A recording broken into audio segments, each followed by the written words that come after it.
All right, so ready to dive into some advice for junior technical writers. Let's do it. Okay, cool. This Curt Robbins article, Advice for Junior Technical Writers, got shared around quite a bit. Yeah, it's making the rounds. So people are definitely hungry for an edge in tech writing. For sure. And this Robbins guy seems to know his stuff. Worked with some big names, FedEx, Microsoft. the big leagues. Yeah, exactly. So he's definitely got some wisdom to share. Right, and what I thought was interesting was how much he focuses on mindset. Oh, yeah, totally. Like, it's not just about knowing how to write. It's bigger than that. Yeah, it's about strategy. It's about approaching your career in tech writing strategically from day one. Having a plan. Exactly. And I feel like so many people, especially when they're starting out, they have the skills. The raw talent. They know their grammar. They can put a sentence together. Right, but they don't know where to begin. Exactly. It's like having all the ingredients, but no recipe. Perfect analogy. So Robbins actually talks about how junior writers have some surprising advantages Oh, yeah, this is a good point. over, like, the seasoned pros. Okay, I'm listening. He says newcomers bring this energy, this passion, because they're just so excited to break into the field. They've got that fresh perspective. Right, and they're not afraid to roll up their sleeves, Yeah. dive into new challenges. Ask those dumb questions that nobody else thinks to ask. It's that rookie energy, you know what I mean? Totally. I remember when I first started out, Yeah. I wasn't afraid to speak up and ask what I thought were really basic questions. And you know what? Sometimes those basic questions, They spark the best discussions. they uncover things that nobody else thought about because they were so busy trying to sound smart. It's so true. And Robbins actually says that this enthusiasm can sometimes even outweigh years of experience. Really? Yeah, in the eyes of a hiring manager. Interesting. So it's not always about having that huge resume. Sometimes it's about the energy you bring to the table. That's a good point. And speaking of opportunities, did you see those stats about the growth of the technical writing field? Oh, yeah, those were eye-opening. Robbins quotes the U.S. Bureau of Labor Statistics. Yeah, he mentions that. They're predicting significant growth in the field through 2032. Wow. So it's a good time to be a technical writer or to become one. It really is, and that's not even the whole picture. Like, get this ClickHelp, which is a software documentation company. Okay. They're forecasting a 10 to 11% growth rate by 2026. That's huge. It's massive, right? So you've got this field that's wide open. Yeah, and a demand for what junior writers bring to the table. Exactly. So much potential. It's pretty exciting, but, Robbins still stresses the importance of mentorship. Oh, absolutely. Especially for those just starting out. Of course. Yeah. Because you might have the enthusiasm and the drive, but You need some guidance. you need that roadmap. Yeah, he's a huge advocate for finding someone who can guide you through the ins and outs of the industry. So how do you find a mentor like that? Well, he talks about tapping into your network, Okay, makes sense. reaching out to people who've worked with those Fortune 500 companies, picking their brains. Yeah, because that kind of real-world experience is invaluable. You can't get that from a textbook. Exactly. It's Yeah. about building those relationships and soaking up knowledge from people who've been there and done that. It's like having a GPS for your career.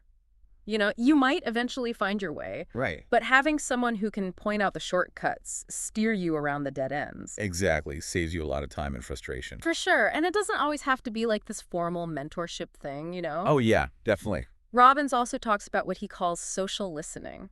Okay, interesting. He says even just following experienced tech writers on social media can give you an edge. It's like getting a free masterclass. Cool. You get to see what they're reading, the advice they're sharing, their take on industry trends. You don't even have to ask. Exactly. It's like they're leaving a trail of breadcrumbs. Yeah. You just have to follow it.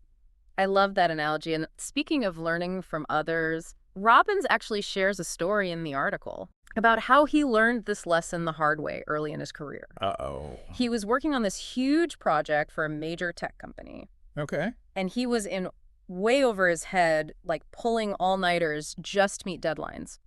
Been there. Right. And he was trying to figure everything out on his own. Oh. And then later he realized there was a senior writer on the team Of course. who had already been through something similar. If he had just asked. Exactly. He could have saved himself so much stress and probably delivered a better product in the end. 100%. It's like trying to reinvent the wheel when someone's already built a perfectly good one. Right. And they're probably willing to share it with you. Exactly. Mentorship for the win. So we've got mentorship, both formal and informal. But Robbins doesn't stop there. Oh, there's more. He's also a huge advocate for continuous learning.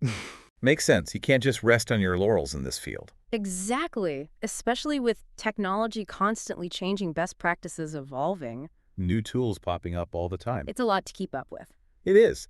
But Robbins is a big fan of platforms like LinkedIn Learning. Yeah, he gives them a shout out. He does, and I agree those kinds of resources are invaluable. They can really help you stay ahead of the curve. For sure. It's not just about those one-time courses or certifications either. It's about committing to lifelong learning, right? Exactly, because in the world of tech writing, things are constantly changing. So true. So to sum up, we've got mentorship, we've got social listening, and we've got continuous learning. Sounds like a recipe for success to me. It does, right? It's Yeah. like Robbins is saying, here's your toolkit, now go out there and build a fantastic career. Love that. I like that proactive approach. It's like he's saying, here's the blueprint, now go build the house. Exactly, and that actually brings up a really interesting point. Oh yeah, what's that? Well, Robbins gives us this fantastic roadmap, the how-to of succeeding in tech writing. The mentors, the learning, the Right. So networking. all of that, Yeah. but he kind of leaves the what unexplored, The what? the what of you. Okay. I think I see where you're going with this. Like, what kind of technical writing really lights your fire? What are you passionate about? Exactly, because that passion, that drive to become an expert in a specific niche. That's what's really going to set you apart. 100%. You could be the most connected, the most qualified tech writer on paper. But if your heart's not in it, It's going to show. yeah, your work will be kind of... Exactly.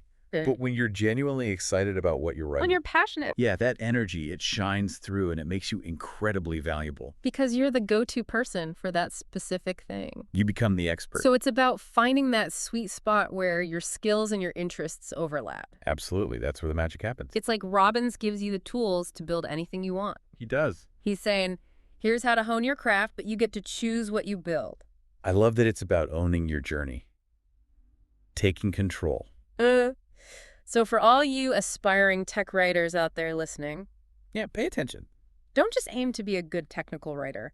Figure out what kind of technical writer you want to be. What kind of projects get you excited? What kind of problems do you want to solve? Exactly. Find that niche that sparks your curiosity. Hone your skills, seek guidance, and never stop learning. Couldn't have said it better myself.